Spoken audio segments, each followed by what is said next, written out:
Good morning, garden friends. It is an early morning. I am seeing the difference in the color of the light now. It's a little bit darker, a little bit later, and summer is on its way out. Hoo hoo. Um, Makes me sad. I love summer, it's my favorite season. But changing seasons is nice, and as the temperatures cool off, it gives the garden and the gardeners a break. You may notice that I am sitting in not the most attractive place. Um, these are my garbage cans. But the reason I'm sitting here is that I finally figured out that the hummingbirds were using the fountain. Ah. My husband and I were sitting out here Sunday afternoon, late afternoon, early evening, and I noticed the hummingbirds darting over here, and I was like, "Oh, they are using my fountain." For some reason, I maybe just because I don't see it, there's no window here unless I happen to catch, walking by or something, happen to catch them in the act of bathing. It's just how would I know, right? So I just maybe assumed they weren't using the fountain. So when I saw them on Sunday doing that, I was like, "Oh, this is cool." So I've moved my chair here, and I've been staking out the fountain. I've been sitting out here in the mornings and the afternoons, trying to catch a hummingbird. And to my great surprise and happiness, I caught one just now. So I am, my day is made. Yay! So today is day 28. Day 28 of the 30-day challenge. I've had some hiccups along the way. Didn't have a straight 30-day shot for my challenge, but uh, hey, it is what it is. I missed yesterday. My day just a snafu with timing and things just got in the way yesterday. But I'm back out. Today's day 28. I have my successful hummingbird capture on the camera, and I'm going to go do all of my regular garden chores. So my watering, my pruning, my weeding, I'll bring you along for all that. And then for my sort of one big beautification or nourishment project, I'm going to try and get some of these plants into the ground that I purchased at the store over the weekend. All that before I have to go to work. So thanks for sticking around. And in case I haven't said, I don't know that I've ever introduced myself, but my name is Celeste. I live and work and garden here in beautiful Folsom, California, which is just outside Sacramento. If you're not from California, Sacramento is sort of in the middle of Northern California, central Northern California, our state capital.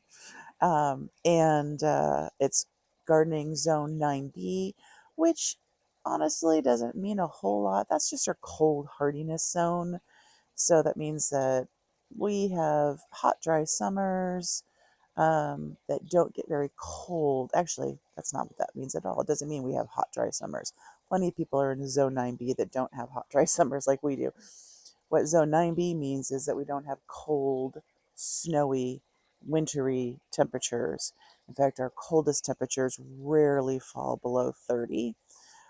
So it means that that's that level that your plants have to be tough enough to withstand. So zone 9, 9B, means that our plants are tender and we have to baby them if it drops below 30. So zone 9B, where I live, in terms of our heat index, is hot. We are hot and dry, triple digits. All last week it was 105, bounced around between 102 and 105. But today the cooling trend begins, and we're supposed to get into the 80s by the end of the 10-day forecast, which is awesome. The garden loves the 80s. But you know what? It hasn't stopped? My tomatoes. I'll show you.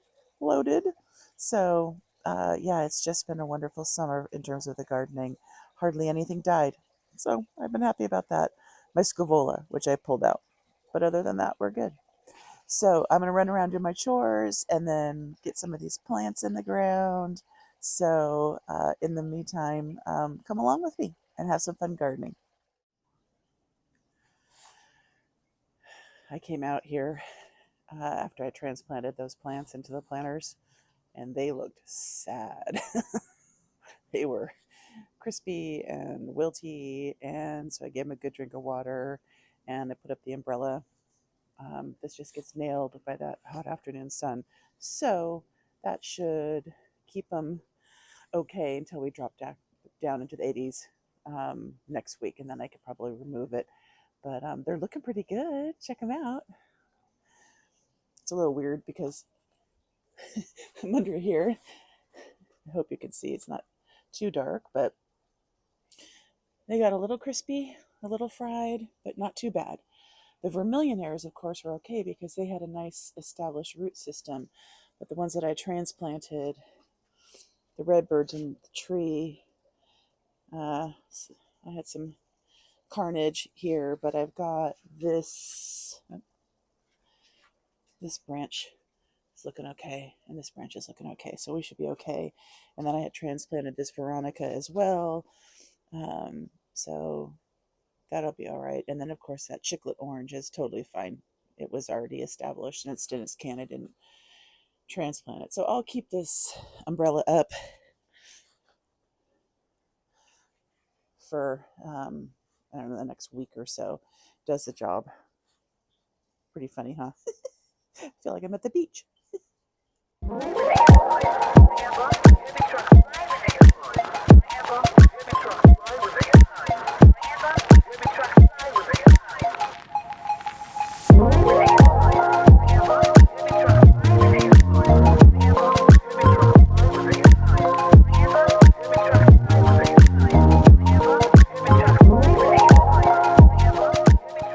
I wanted to show you my tomatoes because, oh, look at these guys. I'm going to send the kids out to pick and harvest for me before they go to school, because I'm going to need both of them because I have so many. Most of them are just, like a small to medium red cherry, but I do have this persimmon. I always forget the name of it. That is like a firmer yellow. It's delicious. This is my Cherokee that's doing purple Cherokee. That's doing the worst of them. But yeah, look at it. So I did try that trick. Where you just freeze them and then supposedly you just let them defrost in like a colander or something, and then the skins will slip right off. So I'm going to try that. I have bags and bags and bags of tomatoes in my freezer. So fingers crossed that works, because I actually there was a couple of people out there, I've seen a couple of videos where they're like, oh, just cook it with the skins on, it doesn't matter. I found that it gives it a metallic taste or a tinny taste. I didn't care for it. So I'm hoping this works. All right. Ooh, my allergies are kicking up this morning. All right, watering done. Harvesting will be done by the kids here pretty soon. So next up, I'm going to tackle this area. So this is the new planting area. When I went back to the store to get that third aster that I got the wrong color, I picked up another 6-pack of the zinnias. I'm going to kind of spread them all in here. I'll have my drift of pincushion flower. I'll put my verbenas just here in a line. This cousin it is coming out. It's just not happy, though. Ever since I took the salvia out, I'm seeing some better growth on it. It just wasn't getting enough sun, I don't think, and who knows. So anyway, it's coming out because it won't rebound. Even if it rebounds now, when the salvia comes back, it will start to decline again. I'm keeping an eye on those ajuga to see if that's the same for them, because look at this side. So much better than this side. And then I planted at the same time. So the only thing I can think of is I don't think it's a water issue. So it must have been the salvias just was blocking all the sun.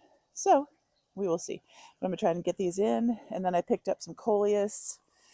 I only have a couple more months of growing season. You know, the coleus will be gone by November, maybe December if I'm lucky. But I thought it'd be nice to have a little zigzaggy line right there. So I'm going to work on that. Fun.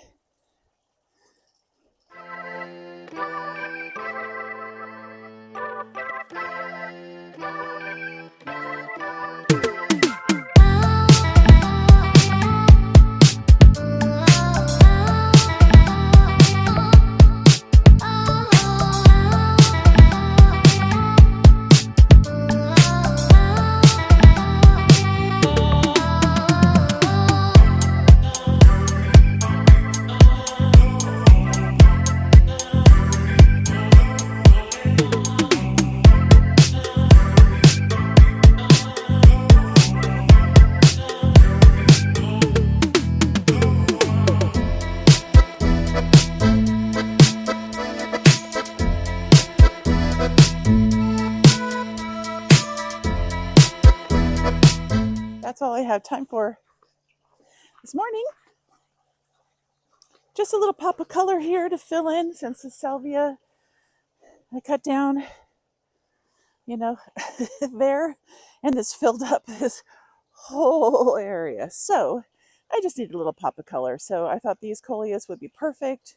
I love the wine color juxtaposed, say that 5 times fast, against the chartreuse of the coral bells. So pretty, and then yet it matches the ajuga. So yeah, I just think a little pop of color. I'll only get a couple months of color out of this, and that's okay. You could tell they've been in their cans for a while. Some of them, they were quite root bound, but I just fluffed up the root ball a little bit, scratched a little bit of the roots, and popped them in. I'll just keep an eye on them, make sure they're watered, and then the next project will be to get the rest of the plants in. So that will be the next one. Okay, I have to go to work, so that was just a quick project this morning. I think it looks nice, a little pop of color. They'll settle in, they'll straighten out. A little of them are a little wonky. And then as the time allows, I'll get the rest of them in, maybe over the next couple of mornings, or maybe in a lunch break or something like that today. But yeah, yay, day 28 in the bag. I did my daily chores, I watered, I just pulled a weed. That's all I wanted to do, was just pull one weed. I did in here. I harvested. I got all my tomatoes. Well, I didn't. My kids did, because they're awesome. Yeah, so I did everything I need to do. So that concludes day 28. I hope you enjoyed this. I hope you enjoyed the hummingbird bath that I popped in here. I've watched that a couple times now, and it just makes me happy. So I hope you get a chance to get out and let your garden love you today, and maybe get you a smile or two as well. Thanks. Bye.